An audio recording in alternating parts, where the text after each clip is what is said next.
Mateus capítulo 26. A conspiração para matar Jesus.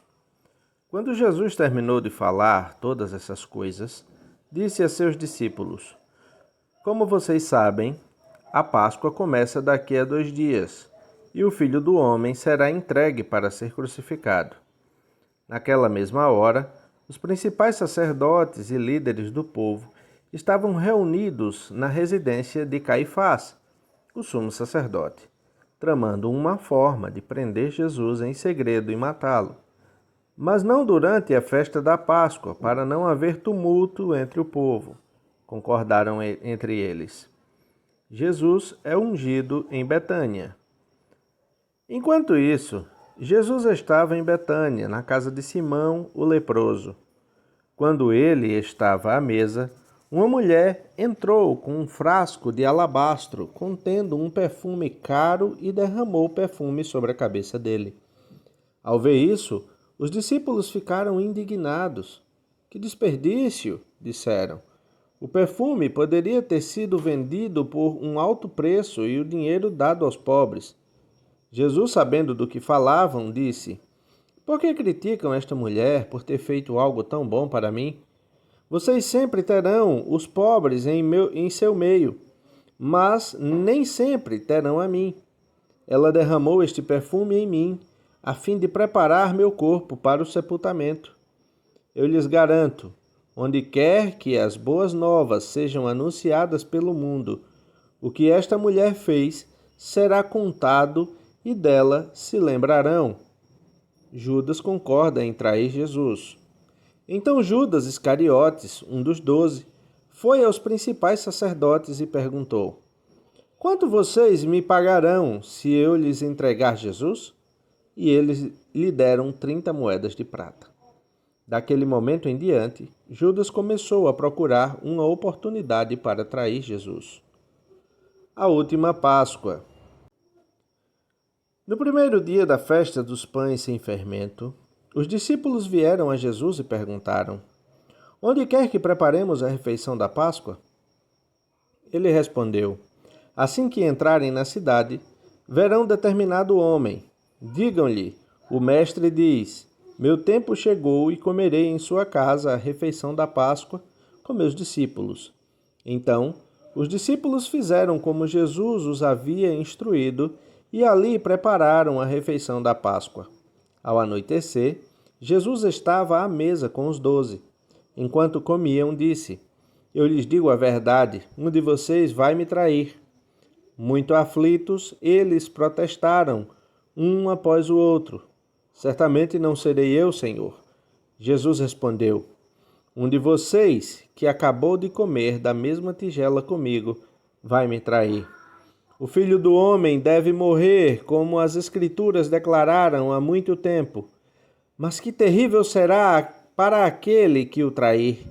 Para esse homem seria melhor não ter nascido. Judas, aquele que o trairia, também disse: Certamente não serei eu, Rabi. E Jesus respondeu: É como você diz. Enquanto comiam, Jesus tomou o pão e o abençoou. Em seguida partiu-o em pedaços e deu aos discípulos, dizendo: Tomem e comam, porque este é o meu corpo. Então tomou o cálice de vinho e agradeceu a Deus. Depois entregou aos discípulos e disse: Cada um beba dele, porque este é o meu sangue que confirma a aliança. Ele é derramado como sacrifício para perdoar os pecados de muitos. Prestem atenção ao que lhes digo. Não voltarei a beber vinho até aquele dia em que com vocês beberei vinho novo no reino de meu Pai. Então cantaram um hino e saíram para o Monte das Oliveiras. Jesus prediz a negação de Pedro. No caminho, Jesus disse: Esta noite todos vocês me abandonarão, pois as Escrituras dizem: Deus ferirá o pastor e as ovelhas do rebanho serão dispersadas. Mas depois de ressuscitar, irei adiante de vocês a Galiléia. Pedro declarou: Pode ser que todos os outros o abandonem, mas eu jamais o abandonarei. Jesus respondeu: Eu lhe digo a verdade, esta mesma noite, Antes que o galo cante, você me negará 3 vezes.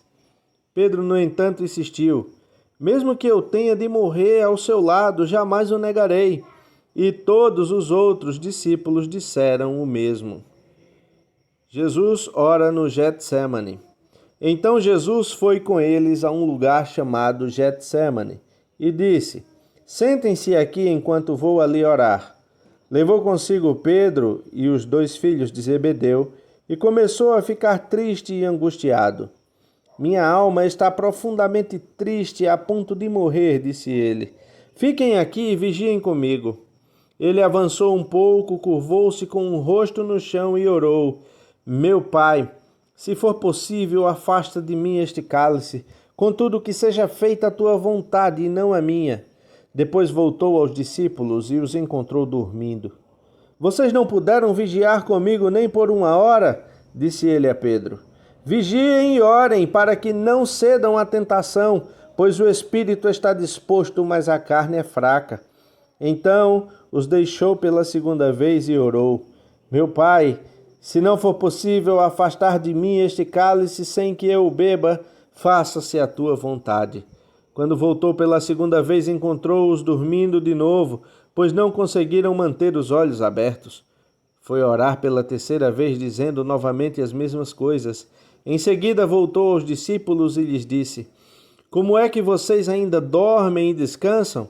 Vejam, chegou a hora. O Filho do Homem está para ser entregue nas mãos dos pecadores. Levantem-se e vamos. Meu traidor chegou. Jesus é traído e preso. Enquanto Jesus ainda falava, Judas, um dos 12, chegou com uma grande multidão armada de espadas e pedaços de pau.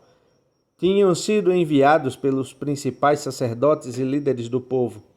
O traidor havia combinado com eles um sinal: vocês saberão a quem devem prender quando eu o cumprimentar com um beijo. Então Judas veio diretamente a Jesus. Saudações, Rabi!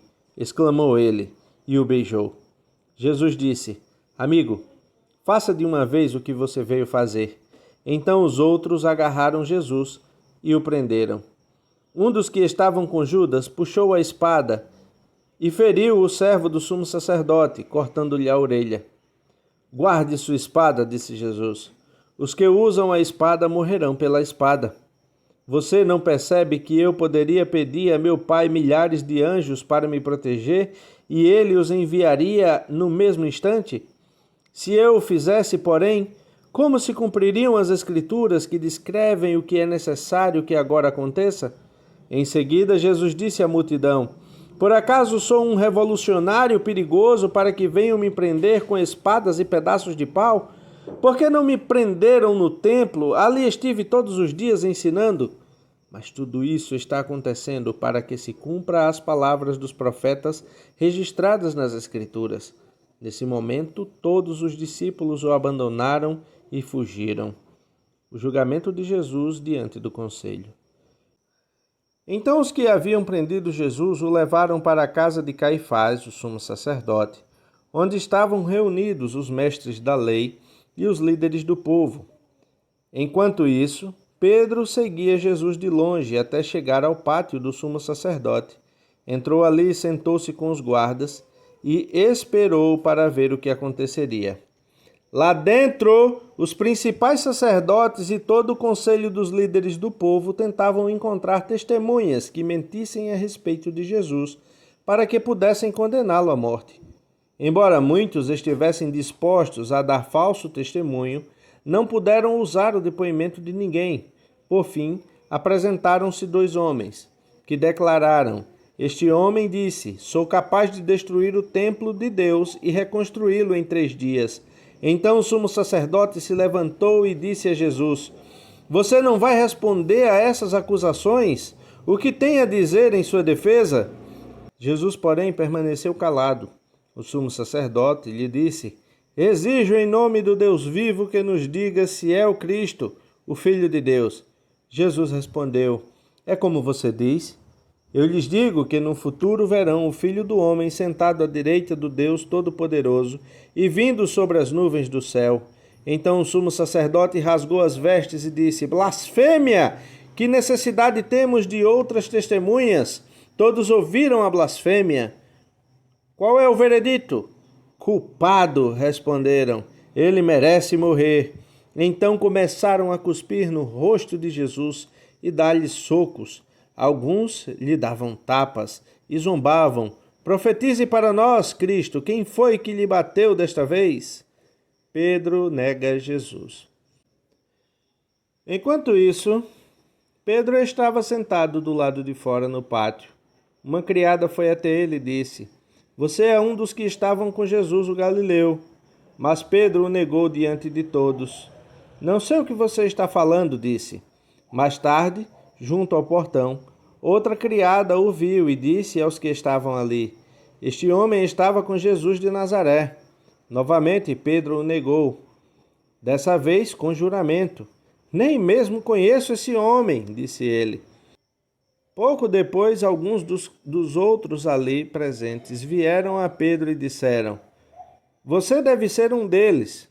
Percebemos pelo seu sotaque galileu. Pedro jurou: Que eu seja amaldiçoado se estiver mentindo, não conheço este homem. Imediatamente o galo cantou. Então Pedro se lembrou das palavras de Jesus: Antes que o galo cante, você me negará 3 vezes. E saiu dali chorando amargamente.